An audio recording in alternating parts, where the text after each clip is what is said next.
আচ্ছা, তাহলে today I will discuss about the second portion of the nutrition during adolescence. আজকে আমরা যে ইটিং ডিসঅর্ডার পড়েছিলাম প্রিভিয়াস ক্লাসে, আজকে আমরা তার সেকেন্ড পার্টটা আলোচনা করছি। তো কি কি ডিজিজ মেনলি এই অ্যাডোলেসেন্ট পিরিয়ডে হয়ে থাকে? প্রথমে আমি আগে একটু জিজ্ঞেস করব, অ্যাডোলেসেন্ট কাকে বলে? কেউ একজন আনমিউট হয়ে উত্তর দে। অ্যাডোলেসেন্স কাকে বলে?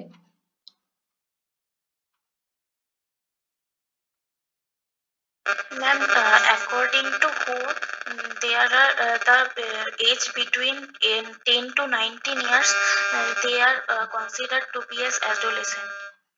ওকে, ভেরি গুড। আচ্ছা, এই যে অ্যাডোলেসেন্ট পিরিয়ডে আমরা সবাই দেখতে পাই যে এটাকে আমরা জানি, ছোটবেলায় একটা পড়েছিলাম না, ঝড়ঝঞ্ঝার কাল বলে। একটা ড্রামাটিক্যাল চেঞ্জ ঘটে এই সময়ে। কি হয় না, এই সময়ে আমরা দেখতে পাই যে চাইল্ডহুড টু অ্যাডাল্টহুড, এই যে ট্রানজিশন পিরিয়ড, এই সময় কি হয়, একটা ড্রাস্টিক চেঞ্জ। সেই ড্রাস্টিক চেঞ্জটা ফিজিওলজিক্যাল, সাইকোলজিক্যাল এবং তার সাথে মেন্টাল, ঠিক আছে, সমস্ত দিকের পরিবর্তন ঘটে। এবং সেই পরিবর্তন হওয়ার ফলে অনেক রকম nutritional deficiency, disorders, mental disorders এগুলো দেখা দেয়, যার ফলে নানা রকম শারীরিক সমস্যার সৃষ্টি হতে পারে। তো আজকে আমরা সেই রকমই একটা সমস্যার কথা পড়ব, সেটা হলো predisposition to osteoporosis. Predisposition to osteoporosis কথার মানে হলো, অস্টিওপোরোসিস মানে আমরা প্রত্যেকেই জানি যে ক্যালসিয়ামের ঘাটতি হলে মানুষের শরীরে হাড়ের মধ্যে এক রকমের ছিদ্র তৈরি হয়। পোর মানে হলো ছিদ্র, অস্টিও মানে হলো হাড়, হাড়ের ভেতরে পোর মানে ছিদ্র যখন দেখা দেবে তখন তাকে বলা হয় অস্টিওপোরোসিস। তো কেন হচ্ছে? এক্সেসিভ এক্সারসাইজ, আমরা দেখি যে এই বয়সের ছেলেমেয়েরা প্রচন্ড পরিশ্রমী হয়। যেমন তোরা সারাদিন কলেজ যাচ্ছিস, স্কুল যাচ্ছিস, টিউশন যাচ্ছিস, ছোটা দৌড়া করছিস, বন্ধুর কাছে যাচ্ছিস, কত কাজ, এবং সেই তুলনায় তোরা কিন্তু পর্যাপ্ত খাবার দাবার অনেক সময় খাওয়া হচ্ছে না। অনেক দূর থেকে এসে কলেজ করতে হচ্ছে, ফিরে যেতে হচ্ছে, সকালবেলা আসছিস, রাত্রিবেলা ফিরে যাচ্ছিস। এইটা যে একটা এক্সেসিভ এক্সারসাইজ হওয়ার ফলেও হাড়ের মধ্যে কিন্তু বোন ডেনসিটি কমতে থাকে, যদি প্রপার ক্যালসিয়াম এবং ভিটামিন ডি তার বডিতে কি হয়, ইউটিলাইজেশন না হয়। এবং হাই ফাইবার, প্রচন্ড বেশি হাই ফাইবার যদি কেউ ইনটেক করে, এবং এটা অনেকেই ইনটেক করে তাদের ওয়েটটাকে কন্ট্রোল করার জন্য। আর লো ফ্যাট, যেগুলো আমাদের লো ফ্যাট জাতীয় খাবার আছে, সেই খাবারগুলো অনেক সময় খায়, intake lead to low circulating oestrogen level. এর ফলে আমাদের বডিতে ইস্ট্রোজেন লেভেলের মাত্রাটা কমতে থাকে। ইস্ট্রোজেন, প্রোজেস্টেরন আমরা কখন পড়েছিলাম যে আমাদের রিপ্রোডাক্টিভ হেলথ যখন গঠন হয় সেক্ষেত্রে গুরুত্বপূর্ণ ভূমিকা পালন করে। And irregular menses and low বোন মাস, এইগুলো আস্তে আস্তে কিন্তু ইস্ট্রোজেনের লেভেল কম হওয়ার ফলে এগুলো আস্তে আস্তে কিন্তু কি হয়, আমাদের বডিতে তৈরি হতে থাকে। এর ফলে অস্টিওপোরোসিস হওয়ার চান্স আমাদের দিনের পর দিন কিন্তু বেড়ে যায়। বোঝা গেছে? তাহলে কি বললাম, যে excessive exercise, high fibre intake, low fat intake can lead to low circulating estrogen level is a very vital line, and irregular menses and low bone mass. এর ফলে কি হচ্ছে না, predisposition to osteoporosis is in part at least the result of dietary deficiency and excessive pattern during the developmental years.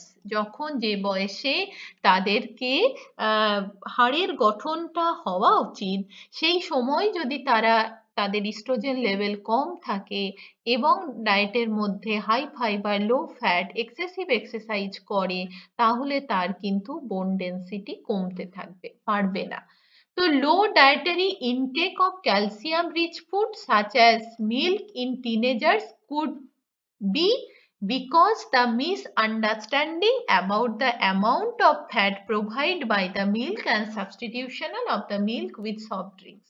অনেক তোদের মতো বয়সী যারা ছেলে মেয়ে থাকে তাদের ভুল ধারণাই থাকে যে ক্যালসিয়াম যে খাবারে বেশি থাকে সেরকম একটা খাবার তো মিল্ক, অথচ মিল্কের মধ্যে প্রচুর ফ্যাট থাকে। এর ফলে কি হয়, ফ্যাট খেলে মোটা হয়ে যাব, এবং এর ফলে ফ্যাট ছেড়ে দিয়ে তারা সফট ড্রিঙ্কস খায়, ওর মধ্যে কোনো ফ্যাট নেই, 0 ক্যালোরি অনেক সময় লেখা থাকে। ঠিক আছে, এই ভুল ধারণার মিসআন্ডারস্ট্যান্ডিং বা মিসকনসেপশনের ফলে তারা মিল্ককে অ্যাভয়েড করে আর সফট ড্রিঙ্কসকে গ্রহণ করে। সফট ড্রিঙ্কস আমাদের বডিতে কি করে, আমাদের বডিতে হাড়ের ক্ষয় তৈরি করে। ঠিক আছে, bone density can be increased by including the diet calcium rich food. bone density কি করে বাড়বে, bone density বাড়ার একটাই উপায়, সেটা হলো আমাদের ক্যালসিয়াম রিচ ফুড আমাদের বেশি পরিমাণে খেতে হবে। যত আমরা বেশি পরিমাণে ক্যালসিয়াম রিচ ফুড খাবার খাবো তত আমরা দেখতে পাবো আমাদের হাড়ের গঠনটা ভালো হচ্ছে।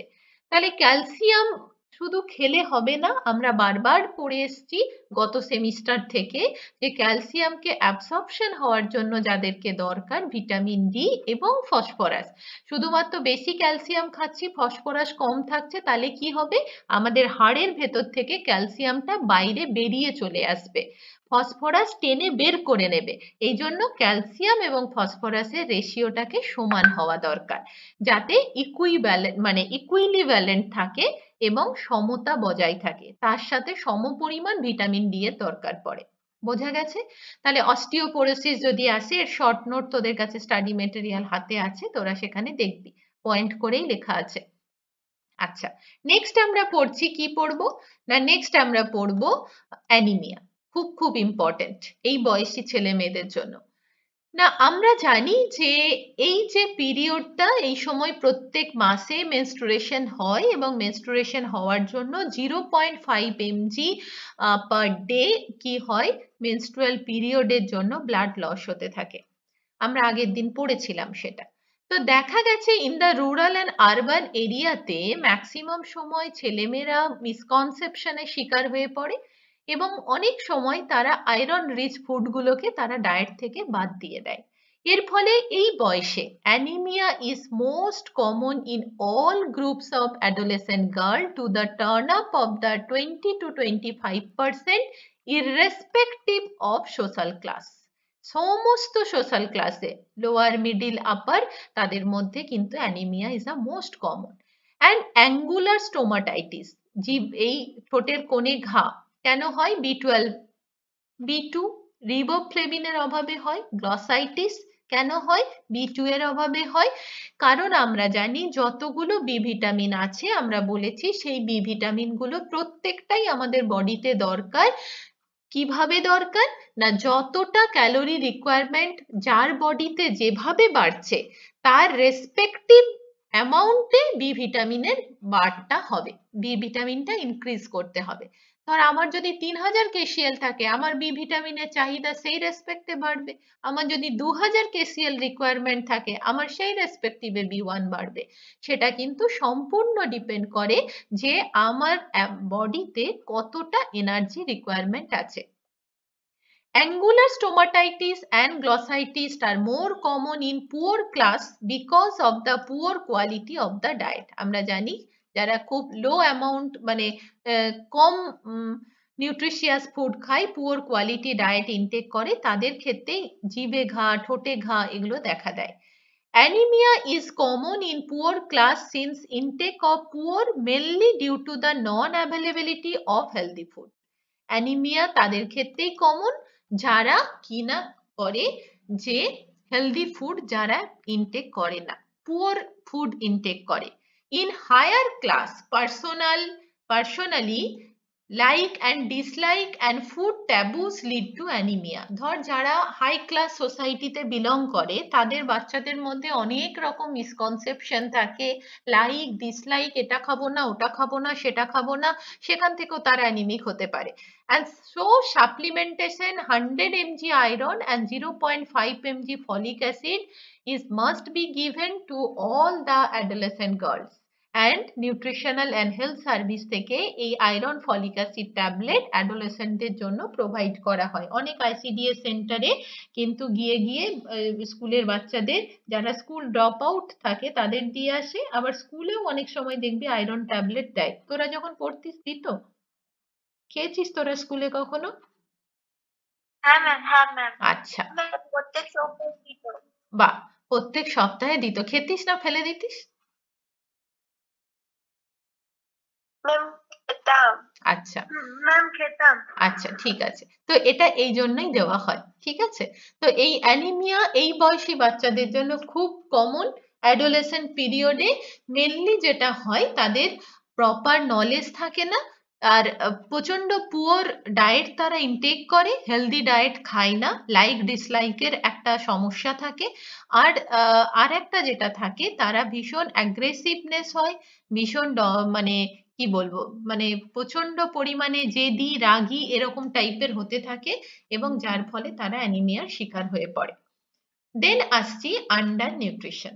আন্ডার নিউট্রিশন কেন হয় না, আমরা দেখেছি national institute of nutrition Hyderabad, NIN, NIN, 1990-তে 1990 সালে দেখেছিল যে higher percentage of upper middle class, যারা মধ্যবিত্ত বাড়ির ছেলে মেয়ে, তাদের মধ্যে দেখা গেছে had deficit in BMI indicating that the weight deficit in major factor। যারা মধ্যবিত্ত বাড়ির ছেলে মেয়ে তাদের মধ্যে BMI কিন্তু বেশ কম, মানে তারাই বেশিরভাগ ক্ষেত্রে under nourished.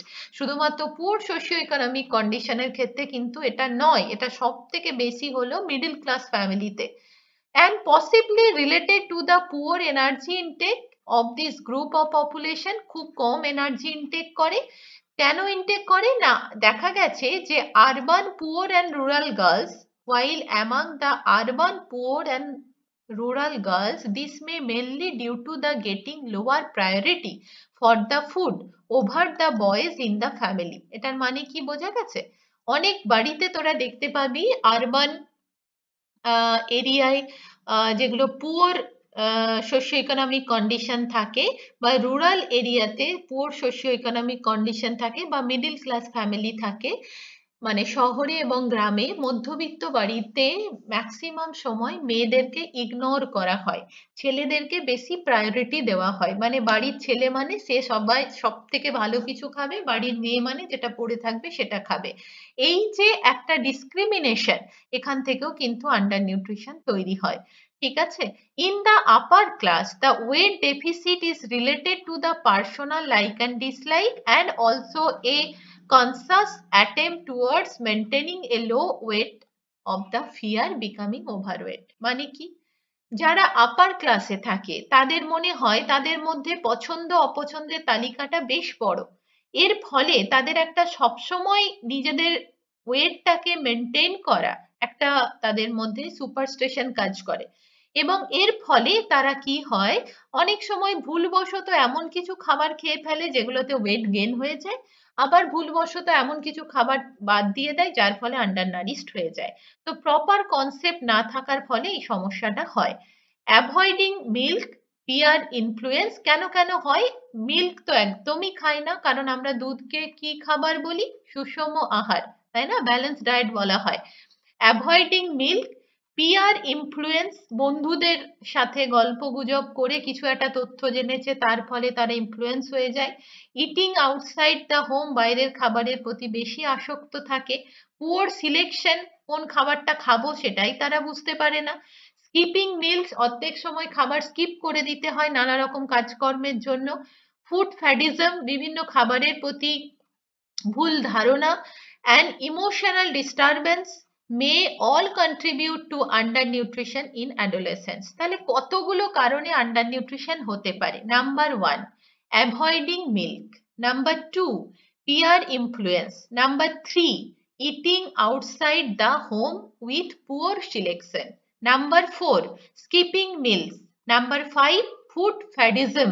Number 6, emotional disturbance may all contribute to undernutrition in adolescence। বোঝা গেছে কতগুলো কারণে আন্ডার নিউট্রিশন হয়। তাহলে এরকম যদি পরীক্ষায় কোয়েশ্চেন আসে যে কি কারণে অ্যাডোলেসেন্টরা আন্ডার নিউট্রিশন হয়ে যায়, this all reasons are write down in your copy. Okay, চলো নেক্সট আমরা পড়ছি প্রি মেনস্ট্রুয়াল। হ্যাঁ বল। ম্যাম ফুড মেডিসিন মানে? ওই যে খাবারের, ধর অনেকের ধারণা থাকে না যে এই কাঁচকলা খেলে আয়রন শোষণে বাধা দেবে, থোড় মোচা খাবো না, তোরা এটা ক্লাস 12 এর বইয়ে পড়ে এসছিস যে থোড় মোচা খাবো না আয়রন শোষণে বাধা দেয়। অ্যাকচুয়ালি এরকম কোনো ব্যাপার নেই। অনেকের ধারণা থাকে দুটো ডিম খেয়ে নিলে আমাদের ভীষণ শরীর খারাপ হয়ে যাবে, বদহজম হয়ে যাবে, এরকমও কোনো ব্যাপার নেই।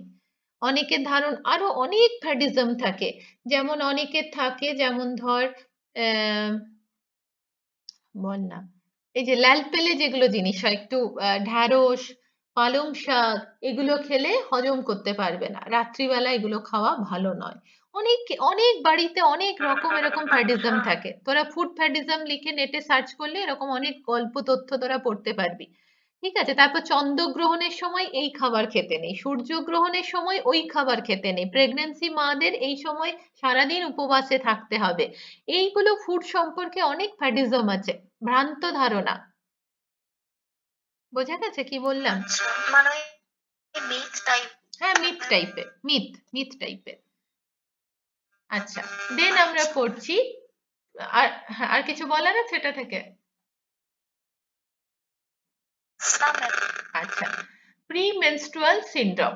কি বললাম? প্রি মেনস্ট্রুয়াল সিনড্রোম, এটা একটা খুব খুব কমন সমস্যা, যে এই সময় প্রি মেনস্ট্রুয়াল সিনড্রোম হওয়ার ফলে অনেক অ্যাডোলেসেন্ট গার্লরা রেগুলার স্কুল অ্যাটেন্ড করতে পারে না। ঠিক আছে, এই সময়টা খুব পেনফুল হয়ে যায় তাদের জন্য। তো এই গোটা সিস্টেমটার জন্য দায়ী হলো under nutrition and hormonal imbalance. তো আমরা পড়ি, দেখি কি বলেছে না, adolescence and is characterized by physical and psychological symptoms which occur 7 to 10 days prior to the onset of periods। বলেছে প্রিমেনস্ট্রুয়াল সিনড্রোমটা তোমার যে মাসের যে ডেটে পিরিয়ড হবে তার 7 থেকে 10 দিন আগেই সমস্যাটা শুরু হয়ে যায়, and disappear with the first day or two of menstrual flow। 1 থেকে 2 দিন পর আস্তে আস্তে ডিসঅ্যাপিয়ার হয়ে যায়, তাই না? তো দিস ইনক্লুড, এর ফলে কি হয়, ওয়েট গেইন হতে থাকে, অ্যাবডোমিনাল ব্লটিং মানে পেটটা ফুলে যায়। দেখবি যাদের পিরিয়ডস হওয়ার সময় সময় আসে তখন তাদের অনেক সময় খিদে বেড়ে যায়, অনেকের খিদে চলে যায়, দু রকম সমস্যাই হতে পারে, খিদে বেড়ে যেতেও পারে, খিদে কমে যেতেও পারে। তারা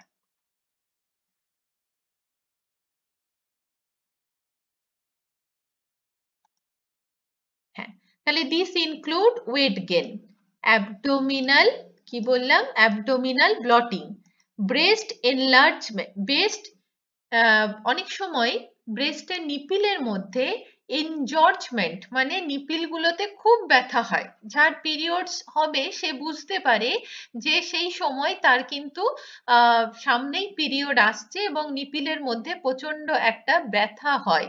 ঠিক আছে, এবং একটা পেনও হতে থাকে, এবং সেই পেন বা ব্যথাটা কিন্তু আফটার 2 or 2 days যখন মেনস্ট্রুয়াল পিরিয়ড শুরু হয়ে যায় তারপর ব্যথাটা চলে যায়, অটোমেটিক্যালি চলে যায়। অনেক সময় এই সময়গুলোতে তাদের খুব কনস্টিপেশন হয়, পেরিফেরাল ইডেমা হয়, অনেক সময় হাত পা গুলো ফুলে যায়, যেহেতু ক্র্যাম্পিং হতে থাকে অ্যাবডোমিনাল প্রচন্ড পরিমাণে, কিন্তু হাত পাও অনেকের ফুলে যেতে থাকে, মানে কিছুতেই তারা এত ব্যথা হয়, তারা রিলিফ মানে ব্যথাটাকে রিলিফ করার জন্য অনেক বেশি গরম জল, এই জল এইসব অনেকে খেতে থাকে। ঠিক আছে, মাথা ব্যথা করে, অনেকের প্রচন্ড মাথার যন্ত্রণা হয়, ইরিটেবিলিটি মানে একটা অস্বস্তি ভাব শরীরে আসতে থাকে, অ্যাংজাইটি, অনেকে খুব রেগে যায়, ডিপ্রেশন অনেকের আসতে হয়, টেনশন কাজ করে, ফ্যাটিগ হয়ে যায়, ল্যাক অফ কনসেন্ট্রেশন, পড়ায় মনোযোগ দিতে পারে না, পেটে ব্যথা, মাথায় ব্যথা, এইসব গা বমি বমি ভাব এগুলো হয়, ইনক্রিজ অ্যাপেটাইট, বললাম না অনেকের খুব খিদে বেড়ে যায়, এর ফলে ওয়েট গেইন হতে থাকে, ক্র্যাভিং ফর সুইট, মিষ্টির প্রতি আসক্তি থাকে বা সল্টি ফুডের প্রতি আসক্তি থাকে, অনেকের সাওয়ার ফুডের প্রতিও থাকে, টক খাবারের প্রতিও থাকে। The aetiology and pathophysiology, aetiology মানে কারণ, প্যাথোফিজিওলজি মানে হলো কারণ। ঠিক আছে, তো ইটিওলজি অ্যান্ড প্যাথোফিজিওলজি মানে এর ভেতরের মেকানিজমটা হ্যাভ নট বিন আইডেন্টিফাইড, যে এই কারণগুলো যে কেন হয় এখনো পর্যন্ত এর সঠিক কারণ ব্যাখ্যা পাওয়া যায়নি। ম্যানেজমেন্ট ইনক্লুড মানে নানা রকমের ম্যানেজমেন্ট ট্রিটমেন্ট তাদেরকে দেওয়া হয় এই ধরনের সমস্যাগুলোকে রিলিভ করার জন্য। ঠিক আছে, তাদের মধ্যে একটা হলো রিঅ্যাসুরেন্স, যে বলা হয় যে বাবা তুই একটু যদি আয়রন রিচ ফুড বেশি খাস তাহলে দেখবি তোর পেটে ব্যথা হবে না, তোর ব্লাড ক্লট হবে না, তোর মধ্যে মেনস্ট্রুয়াল যে পেন সেটা আসবে না। এগুলো সবই বাচ্চাদের অ্যাসুরেন্স করে তার মারা, ভালো করে খাবার দাবার খা দেখবি তোর পেটে ব্যথা করবে না, এক্সারসাইজ কর দেখ পেটে ব্যথাটা কমবে, মেনস্ট্রুয়াল পিরিয়ড প্রি মেনস্ট্রুয়াল যে ক্র্যাম্পিং সেগুলো কমবে, and dietary modification to meet all the nutritional requirement, dietary modification টা ভীষণ ভীষণ জরুরি। ঠিক আছে, দেন আসছি malnutrition due to early marriage, খুব ইম্পর্টেন্ট একটা শর্ট নোট, অনেক সময় পরীক্ষায় আসে এ ধরনের কোয়েশ্চেন। তো এবার দেখা যাক যে কি বলেছে। এটার ওপর অনেকে চার্ট পোস্টার মডেলও বানাতে পারে, প্রত্যেকটা টপিকের ওপর একটা করে চার্ট পোস্টার মডেল তোদের এসএসসি পেপারে যেমন আছে না, যে চার্ট পোস্টার মডেল বানিয়ে প্রেজেন্ট কর, এই প্রত্যেকটা টপিক ধরে ধরে তোরা করতে পারবি। ঠিক আছে, এটা তো একটা খুব ট্রেন্ডি টপিক, একবার আমাদের কলেজে এক্সিবিশন হয়েছিল তখন একটা গ্রুপ এটার ওপর কাজ করেছিল, malnutrition due to early marriage. এটাকে না বলে ডবল বার্ডেন প্রেগনেন্সি, মানে কম বয়সে বিয়ে হয়ে যাওয়া। ঠিক আছে, চলো দেখি এটা কি বলেছে। এটা আমার খাতায় খুব সুন্দর করে আমি একটা লিখে দিয়েছি তোদেরকে, শর্ট নোট আসলে তোরা ওটা লিখতে পারবি। চল, বলেছে malnutrition due to early marriage, কম বয়সে বিয়ে হয়ে গেলে ম্যালনিউট্রিশন হওয়ার চান্স খুব বেশি থাকে। তো often a significant proportion Indian গার্লসদের ক্ষেত্রে এটা সব থেকে বেশি। Get married soon after menarche, অনেকের পিরিয়ড শুরু হওয়ার আগেই বিয়ে হয়ে যায়, আগেকার দিনে তো এটা খুব কমন ছিল, বিয়ের পরে মেনার্ক স্টার্ট হতো। অ্যান্ড বিয়ার এ চাইল্ড, এবং তার ফলেই যখনই পিরিয়ড শুরু হয়ে গেল তার বাচ্চা নেওয়ার একটা কি হয়ে গেল, সে বাচ্চা নিতে পারবে, এবং মেয়ে হয়েছে মানেই পিরিয়ড স্টার্ট হয়ে গেছে মানেই সে হলো ওই সন্তান জন্ম দেবে, এটাই তার কাজ আর কি সমাজে। when she herself is still a child, যখন সে নিজেই বাচ্চা সে কি করে বাচ্চা জন্ম দিতে পারে। this child mother are consider high risks as maternal and perinatal death rate and infant mortality.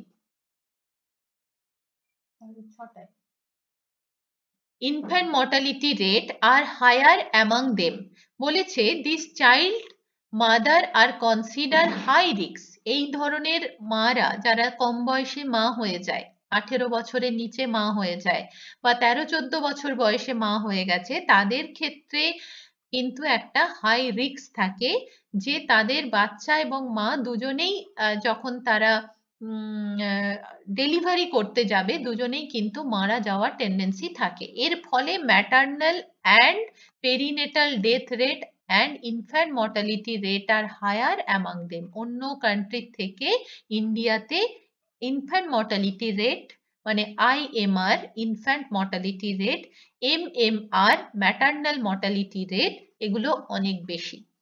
In India, almost 40% of girls are married, have the first child before 18 years of age. ইন্ডিয়াতে 40% মেয়েদের বিয়ে হয়ে যায় যখন তাদের বয়স 18 বছরের নিচে থাকে। Pregnancy is optimal when the mother is biologically mature. Pregnancy is a very common, যখনই তার মেনার্ক স্টার্ট হয়ে গেছে সেই মেয়েটা মা হওয়ার জন্য প্রস্তুত হয়ে গেল। আমাদের সমাজের এরকমই ট্র্যাডিশন, কারণ আমরা বিলো প্রভার্টি লাইনে ম্যাক্সিমাম মেয়ে বাস করে, মেয়েদেরকে সমাজের একটা বোঝা পণ্য হিসাবে দেখা হয়। এ বায়োলজিক্যালি ম্যাচুয়ার ফিমেল যখনই তার মেনার্ক হয়ে গেল সে হয়ে গেল সমাজের প্রোডাকশন পাওয়ার, মানে বাচ্চা দেবে, এটাই তার কাজ। is a young woman who is at least 5 years most menarcheal and this has greater impact of pregnancy than her chronological age.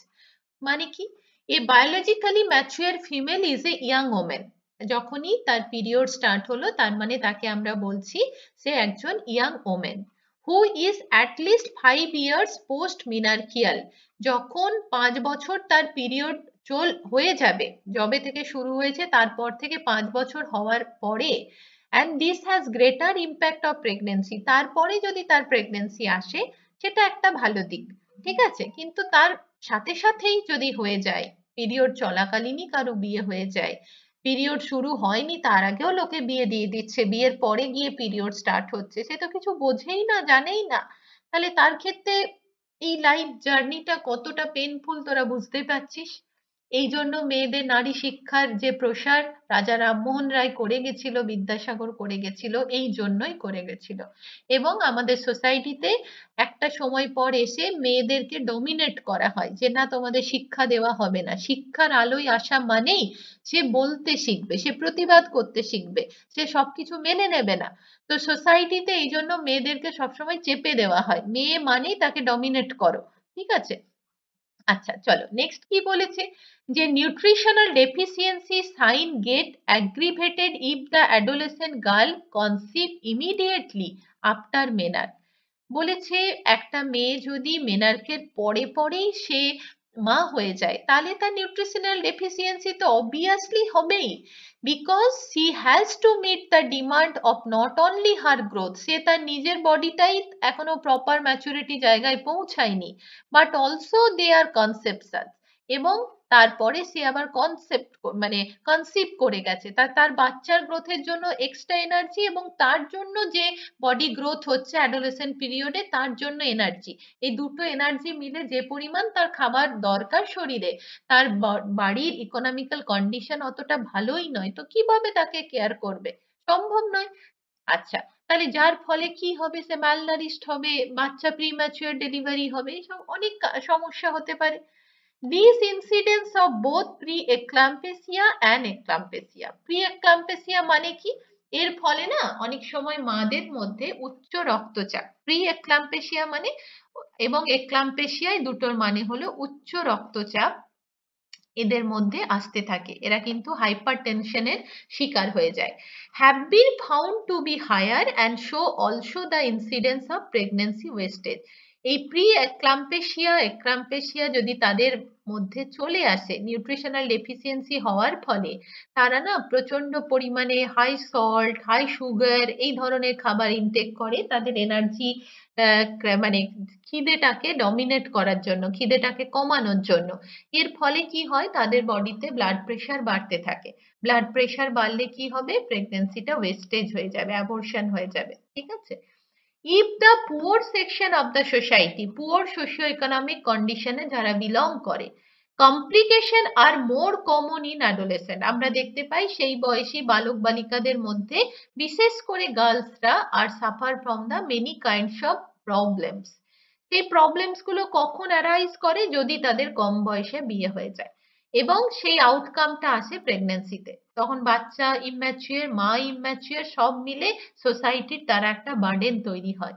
এই জন্য অন্তত 20-25 বছর, এখন তো 35, অন্তত 30 নিজের পায়ে না দাঁড়িয়ে কেউ কখনো বিয়ে করবে না, ঠিক আছে। Studies of age-related infant mortality in various parts of the country have shown that early neonatal death are almost double in the adolescent age group. কেন IMR রেট বাড়ছে ইন্ডিয়ায়? Because early marriage are not control in India, control করা যাচ্ছে না। Maternal mortality again is high due to eclampsia and haemorrhage. সেই মা যদি period হওয়ার 12, 13, 14 বছরে মা হয়ে যায়, সে কি আদৌ মা হওয়ার উপযুক্ত? কি বলিস তোরা? না ম্যাম। না। তোদের বয়স এখন কত হয়েছে? 20। তাহলে তোরা এখনো মা হওয়ার উপযুক্ত নয়, কারণ তোদের নিজেদেরই ম্যাচুরিটি পাওয়ার এখনো ডেভেলপ করেনি। তাহলে সেই মেয়েটা যদি 12-13 বছরে মা হয়ে যায়, তাহলে সে কি আদৌ সোসাইটির জন্য ভালো? না, একদম ভালো নয়। এই জায়গাটা আমাদের কমিউনিটি নিউট্রিশনিস্টদের কাজ, বারে বারে এই বার্তাটা তাদের কাছে পৌঁছানো। আমরা যখন এতে মুকুটমণিপুরে গেছিলাম, আমরা যখন সার্ভে করেছিলাম, আমরা বারবার বলেছিলাম না যে 18 বছরের নিচে বিয়ে করা চলবে না, কারণ এরা সোসাইটির বার্ডেন। ঠিক আছে, মেয়েদেরকে পড়াশোনার জগতে আনতেই হবে, তাদেরকে নিজের পায়ে দাঁড়াতেই হবে। এই বার্তাগুলো আমাদের কমিউনিটি নিউট্রিশনিস্ট আগামী দিনে যারা হবে তাদের এগুলো বারে বারে বলতে হবে। এবং আমরাও তোমাদের যে বিভিন্ন রকম সার্ভে আছে, অ্যাওয়ারনেস ক্যাম্প আছে, এই বার্তাগুলো বারবার তাদেরকে বলা, বোঝানো খারাপ দিকটা কি সমস্যা হতে পারে। কারণ সব থেকে বেশি বিয়ে হয়ে যাচ্ছে ক্লাস 8, 9, 10, 11 এই বয়সী বাচ্চাদের। যখন তারা ক্লাস 12 এর পর উঠে যায় তাদের কিন্তু বিচার বুদ্ধি করার ক্ষমতা তৈরি হয়ে যায়, তারা কিন্তু ভুল কাজটা অনেক কম করে। ভুল কাজটা করে বসে ঠিক ওই সময়টা, আর্লি অ্যাডোলেসেন্ট পিরিয়ডে, যে সময় মেনার স্টার্ট হয়েছে। কারণ একটা হরমোনাল বডিতে প্রচন্ড চেঞ্জ ঘটে, যার ফলে কি হয়, যেহেতু সেক্সুয়াল হরমোন সেই সময় ক্ষরণ হতে থাকে, এই জন্য তাদের মধ্যে মুড সুইং, অনেক সময় নানা রকম তাদের বডিতে পরিবর্তন দেখা দেয় এবং অনেক ভুলভাল কাজ তারা করে বসে। ঠিক আছে, তো একটা সময় পর এসে মিডিলেও তারা করে, কিন্তু যখন লেট অ্যাডোলেসেন্ট পিরিয়ডে আসে তখন কিন্তু এই ভুল কাজগুলো তারা অনেক কম করে, কারণ ম্যাচুরিটি লেভেলটা আস্তে আস্তে তাদের ডেভেলপ করতে থাকে। There is a close association between maternal body weight and incidence of low birth weight. মায়ের বডি ওয়েট মিনিমাম কত হওয়া দরকার? 45 to 50 রেফারেন্স ওমেনে আমরা পড়েছিলাম। আইডিয়াল বডি ওয়েট রেফারেন্স ওমেনের কত ছিল? 50 থেকে 55। তাই সেইটা থাকতেই হবে, সেটা না থাকলে কখনোই সে একজন সুস্থ বাচ্চার জন্ম দিতে পারবে না। The lactation failure is also a more common occurrence among the adolescents, resulting in high infant mortality and morbidity. Mortality মানে কি? মৃত্যুর সংখ্যা। আর morbidity মানে কি কে জানে?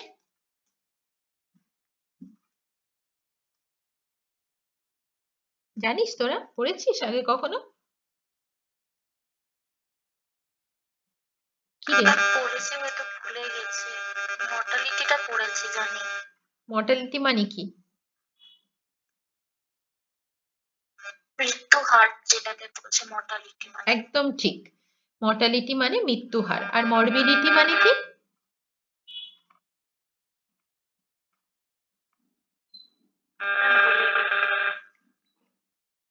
কেউ জানিস? না ম্যাম, মনে পড়ছে না। আচ্ছা, মরবিডিটি মানে হলো অসুস্থতা। কোন রোগে? ধর কোভিড, এটা একটা মরবিডিটি ছিল আমাদের। কোভিড একটা অসুস্থতা, মানুষের বডিতে একটা সমস্যা।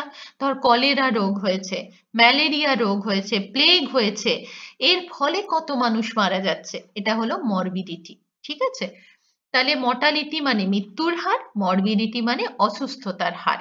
এই সময়ে এইগুলোও কিন্তু এফেক্ট করে যাচ্ছে এই কম বয়সী বিয়ে হওয়ার ফলে। So due to the small size of the pelvis, আমাদের পেলভিসটা যদি প্রপার সাইজ না থাকে, বাচ্চার গ্রোথ কি করে হবে প্রপার? কারণ এই বয়সী বাচ্চাদের পেলভিক রিজিয়নটা ভালো মতো তৈরিই হয় না, অতটা কোমরটা তাদের চওড়াই হয় না, একদম ছোট্ট মতো কোমর থাকে। দেখবি অনেক মাদের, তোরা গ্রামের মাদের ডাক্তারখানা গেলে দেখতে পাবি যে মায়েদের বয়স কত আর মাদের পেলভিক রিজিয়নটা কইটুকু। ঠিক আছে, তাদের বিয়ে দিয়ে দিয়েছে। So there is a increase in the rate of premature deliveries and also high incidence of low birth. এর ফলে কি হয়? প্রিম্যাচুয়ার ডেলিভারি হচ্ছে এবং লো বার্থ ওয়েট বেবি তৈরি হচ্ছে। Pregnancy and childbirth are safest not at 15 but between 25 to 30 years. তাহলে pregnancy and childbirth কোন সময় সব থেকে safe? Pregnancy and childbirth are safest not at 15, 15 বছরের নিচে মা হওয়া যাবে না, বাট বিটুইন 25 to 30 ইয়ার্স, এর মধ্যে মানে বাচ্চা তুমি নিতে পারো। 25 থেকে 30 হলো আইডিয়াল, এখন এটা বেড়ে 30 to 35 হয়ে গেছে। ঠিক আছে, এখন লোকজনরা বিয়ে করে অনেক দেরিতে, যতক্ষণ না এস্টাবলিশড হয় ততক্ষণ বিয়ে করে না। 30 বছর তো পড়াশোনা করতে করতেই তাদের চলে যায়। তো এই বয়সের মধ্যে কিন্তু বাচ্চা নিয়ে নিতে হবে, এর পরে নিলে তখন কিন্তু আবার কমপ্লিকেশন দেখা দেয়। তো সো এই টোটাল অ্যাডোলেসেন্ট চ্যাপ্টারের মধ্যে এটাই ছিল। এবার বল এখান থেকে কারো কিছু কোয়েশ্চেন আছে কিনা।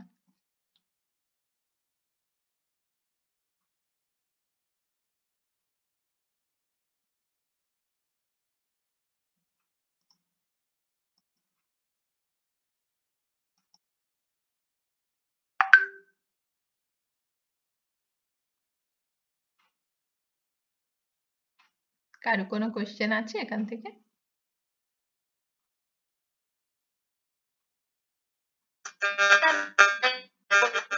শুনতে পাচ্ছি না, তোর কথা খুব ইকো হচ্ছে। বল। Hello ma'am. হ্যালো। হ্যাঁ শুনতে পাচ্ছি, বল। শোনা যাচ্ছে? শোনা যাচ্ছে, খুব ইকো হচ্ছে তোর কথাগুলো, বল। ম্যাম প্রিমেনস্ট্রুয়াল সিনড্রোমে আপনি ওয়ার্ড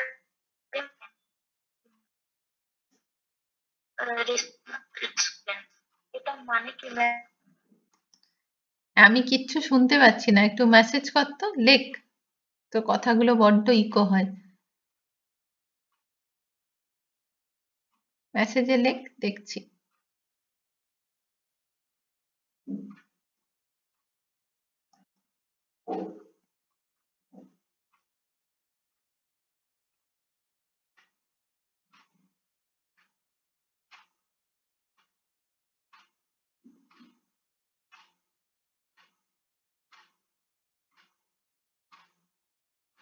আচ্ছা, বাকিদের কারো কোনো কোয়েশ্চেন আছে?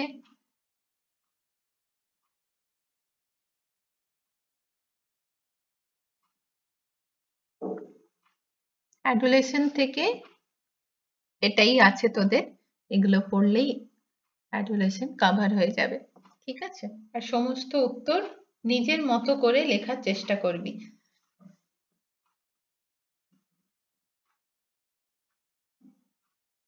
কই রে, লিখেছিস?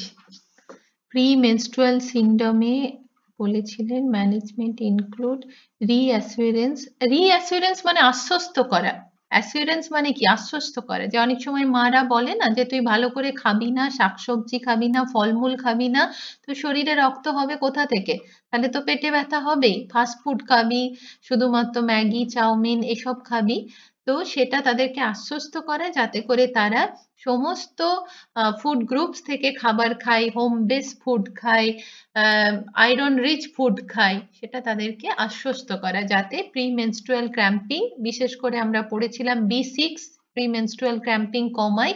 এই ধরনের নাটস, ভেজিটেবলস, ফ্রুটস এগুলো যাতে ডায়েটে বেশি করে রাখে এবং বেশি করে খায়।